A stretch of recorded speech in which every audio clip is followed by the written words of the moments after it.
Hello दोस्तों, good evening. जैसा कि आप लोग जानते हैं कि अभी हम लोग पढ़ रहे थे शंकु बेलन पढ़ रहे थे। बेलन के जो अभी कुछ प्रश्न सॉल्व किए थे। अभी जो प्रश्न कराने जा रहे हैं आपके डीएलएड फोर्थ सेम में जो भी प्रश्न आते हैं लगभग 90 कितना कह सकते हैं कि लगभग 80 से 85% या कह सकते हैं 90% जो भी 2-3 सालों में प्रश्न आया है वही इसी प्रश्न मतलब किसी जो है जहाँ से बताने जा रहे हैं जिस बुक से वहीं से आया ही है। ठीक है, चलिए देखते हैं। देखिए प्रश्न दिया है, पहला प्रश्न दिया है कि एक लंबवृत्तीय बेलन के आधार का क्षेत्रफल जो दिया है 100 वर्ग सेमी है। आधार का जो क्षेत्रफल है वह 100 वर्ग सेमी है, इसकी ऊंचाई 10 सेमी है। तो यह आयतन ज्ञात करना है। यह प्रश्न जो है पिछली बार थर्ड सेम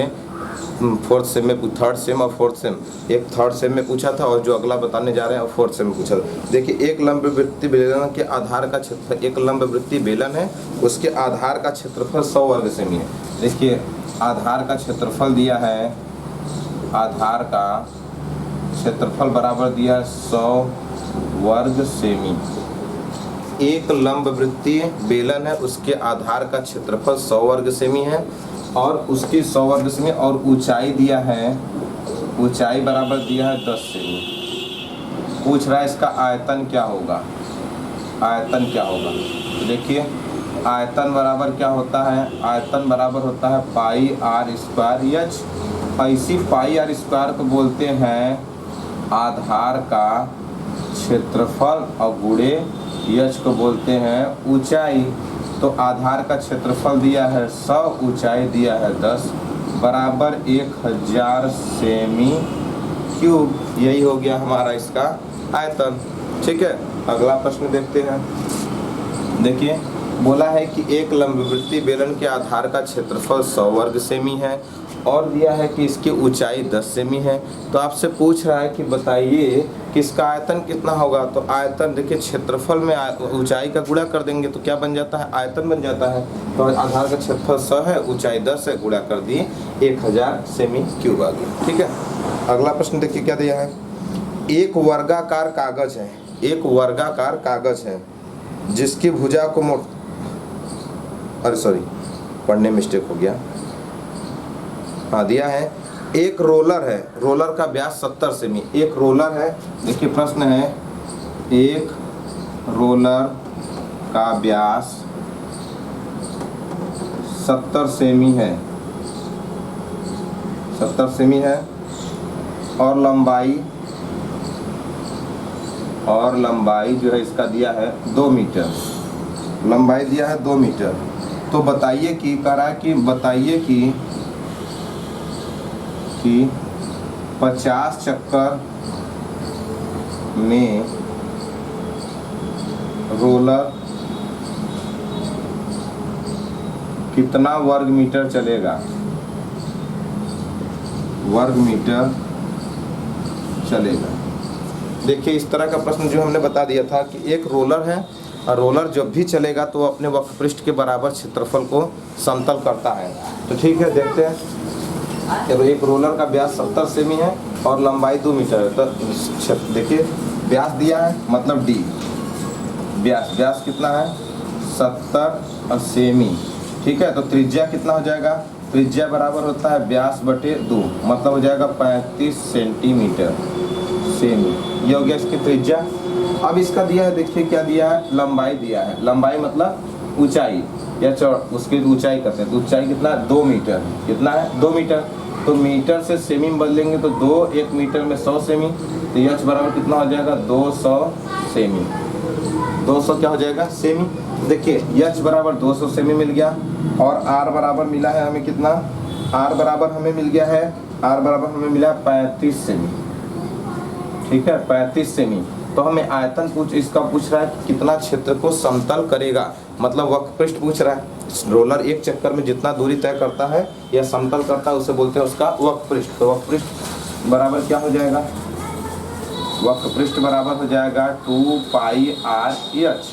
तो देखिए 2 पाई आर एच का रहा ना, तो 2 पाई का मान 22/7, आर का मान कितना हो जाएगा 35 और एच का मान कितना है 200। तो 7 पचे 35 कट गया, तो आया कितना 2 गुणे 22 गुणे 5 गुणे 200। ये हो गया देखिए 22 दूनी 44 और 5 में 2 का गुणा कर देंगे 200 में तो 1000 और 44 में 1000 का गुणा कर देंगे तो 44,000 वर्ग सेमी। देखिए कितना दूरी समतल करेगा, 44,000 वर्ग सेमी जो है दूरी क्या करेगा, तय करेगा। क्या करेंगे देखिए यहाँ पे अभी तक जो है यहाँ पे कितना दिया है कि यह वक्रपृष्ठ 2 पाई आर एच होता है, तो 2 पाई आर एच बराबर हम लिख देंगे तो 2 पाई का मान 22/7 रख दिए और एच आर का मान 35 है, एच का मान दिया है 200। इसको रख के सॉल्व कर देंगे, इस तरह से हमें मिल गया कितना 44,000 वर्ग सेमी। यह हमारा क्या मिल गया, वक्रपृष्ठ मिल गया। ठीक है, रोलर कितना क्षेत्र को समतल करेगा या रोलर कितना वक्रपृष्ठ 50 चक्कर में कितना चलेगा। यह तो 1 चक्कर में चला तो 50 1 चक्कर में, चूंकि 1 चक्कर में चल रहा है कितना 44,000, तो 50 चक्कर में कितना चलेगा 44,000 में 50 का गुणा कर दें 0 0 0 0 5 चौक के 20 और 5 चौक के 20 2 22। ठीक, इतना वर्ग सेमी। ठीक, इतना वर्ग सेमी चलेगा।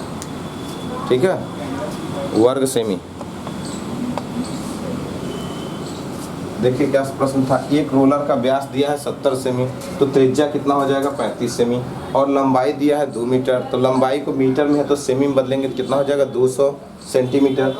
बताइए 50 चक्कर में हो कि रोलर कितना वर्ग मीटर चलेगा। तो देखिए 1 वर्ग मीटर चलने का मतलब वो अपने वक्रपृष्ठ के बराबर चलेगा। तो d बराबर 70 सेंटीमीटर दिया है तो r बराबर हो जाएगा 35 सेंटीमीटर और h बराबर 2 मीटर, तो इसकी ऊंचाई 2 मीटर है मतलब इसकी लंबाई 2 मीटर है, तो यह h बराबर 2 गुणे 100 200 सेंटीमीटर। तो r बराबर 35 है, h बराबर 200, तो हम वक्रपृष्ठ 2 पाई आर एच करेंगे। तो 2 पाई आर एच में यहाँ पे मान रख देंगे, मान रखने के बाद हल कर देंगे तो 1 चक्कर में चली गई दूरी निकलेगा कितना होगा, कितना वक्रपृष्ठ होगा। तो 1 चक्कर में 44,000 है, 50 चक्कर में कितना होगा तो 50 का गुणा कर देंगे। इस तरह से हमें मालूम हो जाएगा 50 चक्कर में रोलर कितना चलेगा। ठीक है, आगे देखते हैं। देखिए अगला प्रश्न दिया है 550 घन सेमी लोहे से एक सरिया बनाया गया। 550 घन सेमी लोहे से एक सरिया बनाया जाता है। यह सरिया का व्यास 1 सेमी हो। सरिया का व्यास कितना है 1 सेमी हो, तो सरिया की लंबाई बताना है कि इसकी लंबाई कितनी होगी। तो माना सरिया की लंबाई बराबर कितना मान लिए h सेमी। ठीक है, अब व्यास दिया है, व्यास बराबर कितना दिया है 1 सेमी, तो इसकी त्रिज्या निकाल लें। तो त्रिज्या बराबर कितना हो जाएगा 1/2 सेमी। ठीक, अब कह रहा है कि इतना घन 550 घन सेमी लोहे से एक सरिया बनाया जाता है और यह सरिया का व्यास दिया है, मतलब कि यह घन सेमी था। घन सेमी मतलब इसका आयतन दिया कि इतना घन सेमी जो धातु लोहा था उसी से क्या किया गया है 1 सेमी व्यास का सरिया बनाया गया, मतलब लंबाई उसका बेलनाकार बना दिया गया। तो देखिए त्रिज्या दिया है तो इसका आयतन निकालने कितना होगा, आयतन बराबर होगा पाई आर स्क्वायर एच। तो पाई हो गया, आर का मान कितना है 1/2 का वर्ग इंटू एच। यह मिल गया हमें पाई गुणे इसका वर्ग करेंगे तो 1/4 और गुणे एच, मतलब हो जाएगा पाई h/4। इतना क्या हो गया सेमी क्यूब, यह मिल गया। ठीक, अब यहाँ कह रहा है कि इतना घन सेमी लोहे से एक सरिया बनाया जाता है। इसी इतना घन सेमी से बनाया मतलब इसका आयतन दिया है, इसका आयतन दिया है। तो आयतन दिया है, देखिए आयतन दिया 550, तो आयतन की जगह रख देंगे कितना 550। तो यहाँ से h का मान निकालेंगे तो देखिए पाई h/4 बराबर हो जाएगा 550। तो हम यहाँ से h का मान निकालेंगे तो h बराबर हो जाएगा 550 गुणे 4। यह इसका क्रॉस यहाँ कुछ नहीं तो 1 मान लेंगे, इसका गुणा यहाँ पे कर देंगे या पाई यहाँ पे आ जाएगा, बटे में क्या हो जाएगा पाई। तो h बराबर 550 गुणे 4, इसका मान रख दे 22/7। तो h बराबर कितना हो जाएगा 550 गुणे 4, यह 22/7 है तो 7 ऊपर चला जाएगा 22 नीचे हो जाएगा। देखिए 11 दूना के 22 और 11 × 5 = 55, फिर 2 से काट दे 2 दूना के 4। तो h बराबर कितना मिला 50 गुणे 2 गुणे 7, तो 7 × 5 = 35 और गुणे 2। तो h बराबर कितना मिल जाएगा, h बराबर 35 दूना के 70 मतलब 700 सेमी लंबा जो है सरिया बनेगा। तो सरिया की लंबाई कितनी बनेगी? सरिया की लंबाई होगी 700, सरिया की लंबाई कितना होगा? 700 सेंटीमीटर। प्रश्न देखिए, 500 घन सेमी लोहे से, लोहा जो था उसका आयतन दिया था कि ठोस रूप में 500 घन सेमी का लोहा था।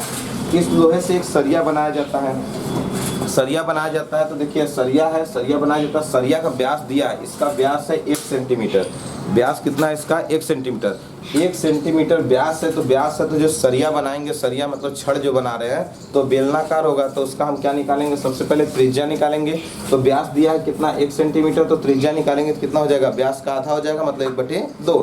तो यहाँ पे देखिए सरिया की, मान लिया सरिया की लंबाई h है और उसका त्रिज्या दे दिया 1/2 है। तो हम इसका आयतन निकालने कितना होगा? तो आयतन बराबर पाई r स्क्वायर h। तो आयतन निकाल ली। अब यह जो आयतन देखिए यहाँ पे भी क्या दिया? घन सेमी। घन सेमी का मतलब आयतन दिया है, तो यहाँ पे आयतन की जगह रख देंगे 550 और यह हो जाएगा पाई h। यहाँ 1/2 कवर करेंगे 1/4, तो पाई h/4।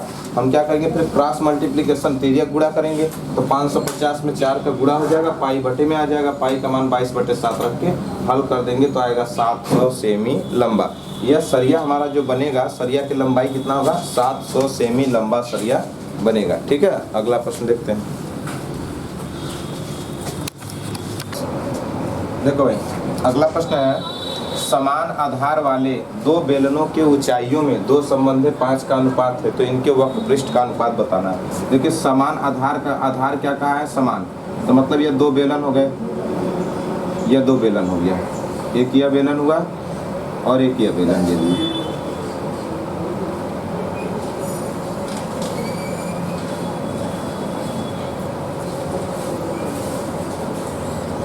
इनके कह रहा है कि ऊंचाई में 2 संबंधी 5 का अनुपात है, मतलब एक की ऊंचाई अगर 2 है, 2x है, तो यह कितना है? 5x। अनुपात में दिया है तो एक 2x मान सकते हैं, एक 5x मान सकते हैं। और आधार देखिए यह कह रहा है कि समान है, यह इसका जो है यह आधार दोनों का क्या है? समान है। तो कह रहा है कि इसके वक्र पृष्ठ में अनुपात बताइए क्या होगा। तो समान आधार वाले 2 बेलनों की ऊंचाई में, देखिए ऊंचाई में अनुपात दिया है, ऊंचाई में अनुपात क्या है? अनुपात ऊंचाई में अनुपात दिया हमारा 2 संबंधे 5, अर्थात कह सकते हैं कि h1 संबंधे h2 बराबर है 2 संबंधे 5। अब वक्र पृष्ठ का सूत्र जानते हैं, पहले बेलन का, देखिए पहले का वक्र पृष्ठ निकालेंगे। पहले बेलन का वक्र पृष्ठ, पहले बेलन की, ये 1 है और ये क्या है? 2। तो पहले बेलन का वक्र पृष्ठ निकालेंगे तो C1 बराबर हो जाएगा 2 पाई R1 और h1, यह समीकरण 1। और दूसरे के लिए निकालेंगे तो क्या होगा? दूसरे बेलन के लिए तो C2 बराबर हो जाएगा 2 पाई R2 इंटू h2, ये समीकरण 2 हो गया। समीकरण 1 में समीकरण 2 से भाग दे देते। देखिए समीकरण 1 में समीकरण 2 से क्या करते हैं? भाग दे देते हैं। तो 1 में 2 से भाग कर देते हैं, तो भाग दें तो C1/C2 बराबर मिलेगा 2 पाई R1 h1 बटे 2 पाई R2 h2। ठीक है, ये देखिए 2 से 2 कटेगा, पाई से पाई कटेगा, बचेगा क्या? C1/C2 बराबर R1 h1 बटे R2 h2। तो हमारा C1/C2 बराबर R1, देखिए दोनों का क्या है? आधार सेम है, आधार दोनों का सेम है। जब आधार सेम होता है तो इसकी त्रिज्या भी क्या होगी? सेम होगी। आधार सेम, या आधार इसका और इसका आधार दोनों सेम है, तो जब आधार सेम होता है तो इसकी त्रिज्या क्या होगी? त्रिज्या भी समान होगी, अर्थात R1 की जगह R लिख सकते हैं और R2 की जगह भी R।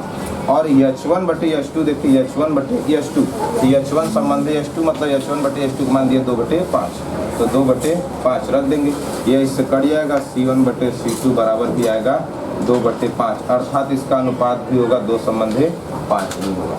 ठीक, इसका अनुपात भी कितना होगा? 2 संबंधे 5। तो वक्र पृष्ठ में जो अनुपात इसके क्या है? इसके ऊंचाई में है, और ये इसका अनुपात आएगा इसके वक्र पृष्ठ में।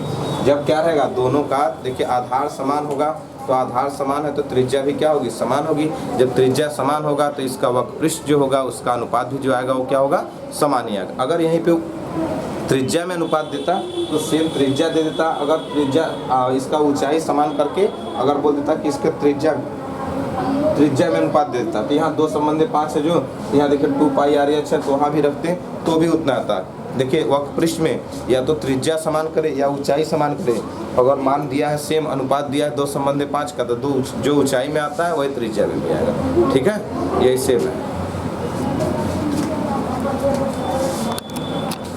चलिए देखते भाई अगला प्रश्न जो है, प्रश्न नंबर 5 जो है, एक बेलन के आधार की त्रिज्या को आधा कर दिया जाए। एक बेलन जो है, एक बेलन के आधार की त्रिज्या को आधा कर दिया जाए तथा उसकी ऊंचाई समान रहे। ऊंचाई मतलब समान रहे, केवल त्रिज्या को आधा कर दिया जाए। तो पूछ रहा है कि उसके आयतन में क्या अनुपात होगा, उसके आयतन में क्या अनुपात होगा।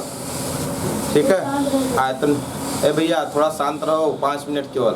ठीक, एक बेलन के आधार की त्रिज्या को आधा कर दिया जाए और पूछ रहा है कि आधा कर दिया जाए तो उसकी ऊंचाई आधा कर दिया जाए तथा ऊंचाई समान रहे।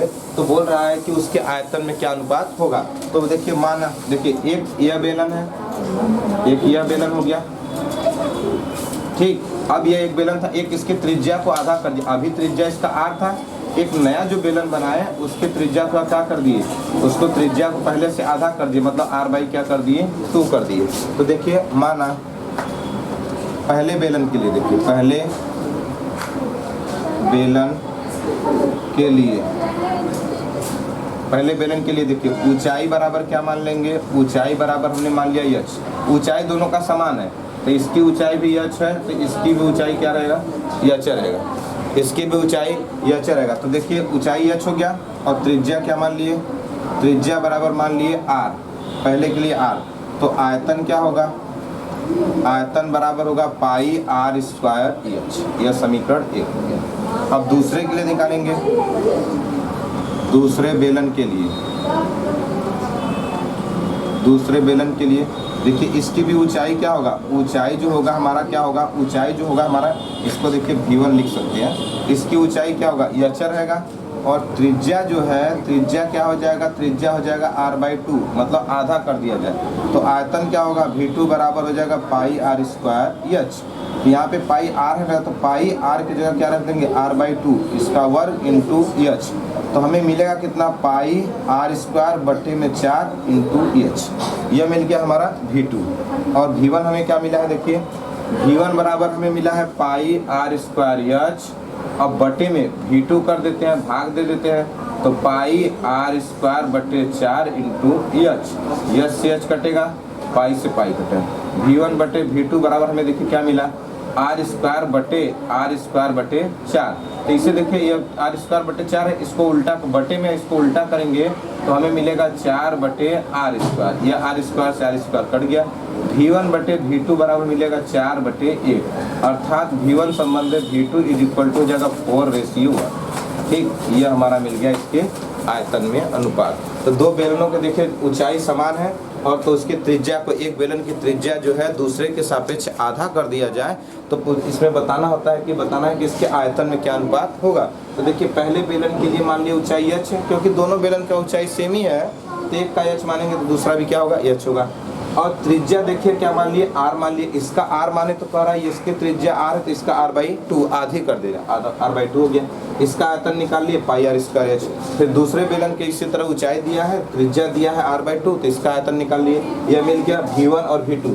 अनुपात पूछा है तो दोनों का आपस में भाग कर देंगे। v1/v2 बराबर पाई r स्क्वायर h बट्टे पाई r स्क्वायर h कर देंगे, एक दूसरे से सॉल्व कर लेंगे। हमारा मिल गया v1 संबंधे v2 बराबर 4 संबंधे 1। यही हमारा क्या था, रेशियो था। ठीक है, इस तरह के बेलन के प्रश्न जो है, बेलन के प्रश्न जो है आप इसी तरह से सॉल्व करोगे। और भी क्वेश्चन जो है कि इसी तरीके से जो दिया है किताब में उसको आप सॉल्व करिए। ठीक है।